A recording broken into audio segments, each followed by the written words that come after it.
জয় মা জগদ্ধাত্রী বন্ধুরা, আজ বানাবো নতুন একটা রেসিপি, পাবদা মাছ বেগুন দিয়ে পাতলা ঝোল। আমার মতো করে বানাবেন, আপনাদের খেতে খুব ভালো লাগবে। যেসব উপকরণ লাগবে: নুন, হলুদ, টমেটো, ধনেপাতা, কাঁচা লঙ্কা, কালো জিরে, আর যেটা ছাড়া রান্না হয় না তেল। আচ্ছা, কেটে রাখা লম্বা লম্বা বেগুন আর পাবদা মাছ। মাছগুলোতে আবার একটু নুন মাখিয়ে নিলাম।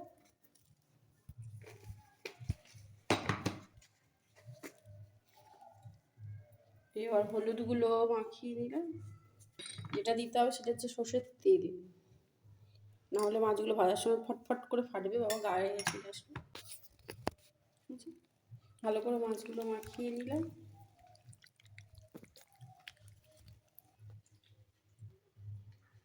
দিয়ে দিলাম,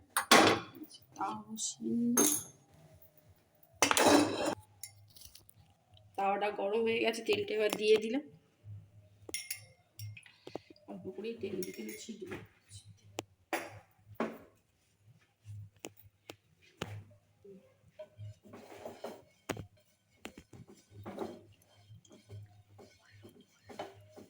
তেলটা নাড়িয়ে দিলাম, তেলটা একটু গরম হোক ততক্ষণ।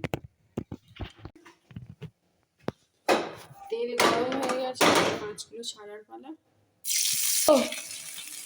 একে একে সব মাছগুলো ভাজা হয়ে গেছে, এবার মাছগুলো তুলব।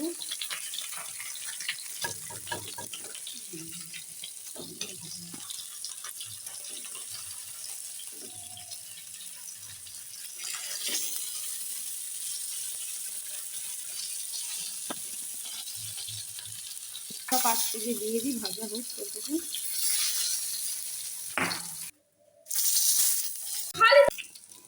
বেগুনটা ভাজা হয়ে গেল,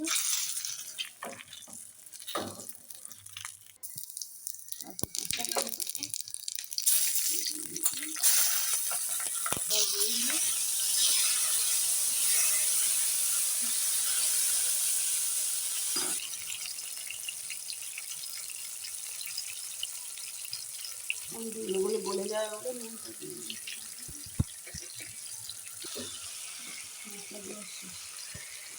হলুদটাও দিয়ে দিল।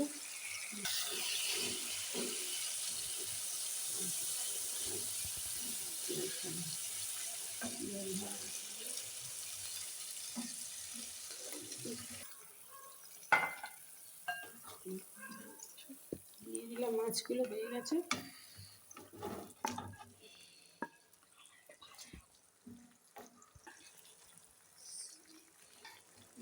শেষ করা, বেগুনগুলো দিয়ে দিলাম।